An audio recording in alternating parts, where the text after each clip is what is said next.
ሰላም እንደምን አላችሁ በአለም ላይ ያላችሁ።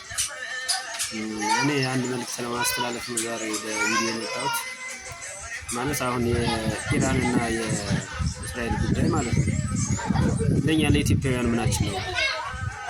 የእስራኤልና የኢራን ጉዳይ ለኛ ለኢትዮጵያውያን ምናችን አይደለም። ምክንያቱም በጣም ብዙ ሺህ አማራ እየተገደለ እየተጨፈጨፈ ባለበት ሰዓት የአማራን ስቃይ ለማፈንና የፋኖን ትግል ለማስተጓጎል ሚዲያዎችም ግለሰቦችም ተራ ቲክቶከሮችም ወደ ኢራንና ወደ እስራኤል ነው የሚጮሁት ማለት ነው። ሲጀመር የሁለቶች ጉዳይ የፖለቲካ እንጂ የሃይማኖት ጉዳይ አይደለም። የርዕዮተ ዓለም ጉዳይ ነው እያዋጋቸው ያለው አይደለም እንዴ?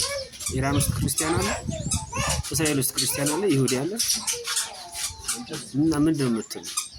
የሃይማኖት ጦርነት አስመስላችሁ እየተነሳችሁ የምትዘግቡ ኢትዮጵያ ውስጥ የሚኖር አማራ በሀገሩ እንዳይኖር ተፈርዶበት መከራውን እያየ አማራ ውስጥ የሚገደል ሙስሊም የለም፣ የሚሞት ሙስሊም የለም። እንዴት ነው የምታስበው? እየተነሳችሁ ከፍልስጤም ጎን ነን ከኢራን ጎን ነን የምትሉ ኢትዮጵያውያን ምናችሁን ነው የሚያማችሁ? ግን ሰብአዊነት ከሆነ ለምን እኩል አትጮሁም?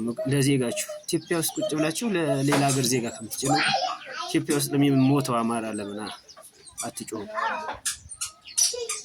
ኧረ ተው አንተዛዘብ። በጣም ነው የሚገርመው ማርያምን።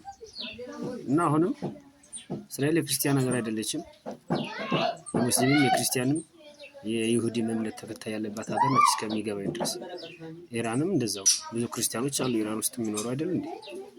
እና የሃይማኖት ጦርነት አስመስላችሁ እየተነሳችሁ የምትፈክሩት ነገር ጥሩ አይደለም። ሰላም ጥሩ ነው። ለመላው ለዓለም ሕዝብ ሰላም ያስፈልጋል፣ ግልጽ ነው። ግን ብናስብ የተሻለ ነው።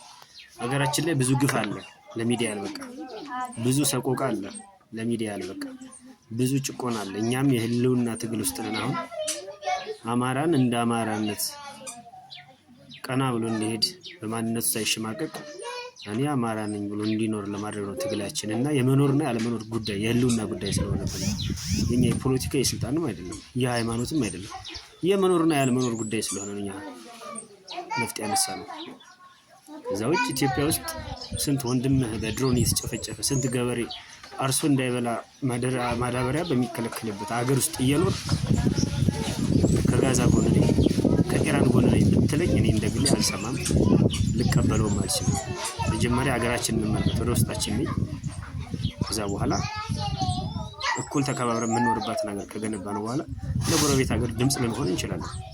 ስንት ችግር እያለ ከእስራኤል ጎን ነኝ ከኢራን ጎን ነኝ ብትሉ አንሰማም።